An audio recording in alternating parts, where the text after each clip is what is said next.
Paano natin mababago ang permissions ng mga files o kaya folders? Part 2. Ready ka na ba for the next level? Ang numeric o octal method. Mukha siyang nakakatakot, pero pag nakuha mo, sobrang bilis lang din gamitin. Bawat permission may points. So R, bigyan natin ng 4 points. Yung W, bigyan natin ng 2 points. At ang execute naman ay bigyan natin ng 1 point. I-add mo lang yung points ng permissions na gusto mo.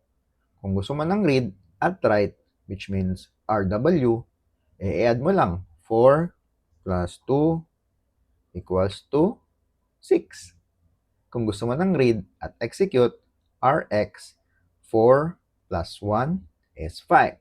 At kung gusto mo naman ng lahat, RWX, 4 plus 2 plus 1 equals 7. Ultimate power!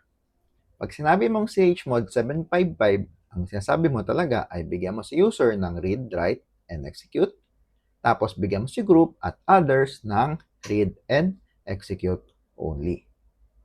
Meron akong video series para sa topic na ito at marami pang iba na mapapanood mo ng libre. Puntaan mo na ngayon ang link na ito para mapag-umpisa ka ng matuto. See you there!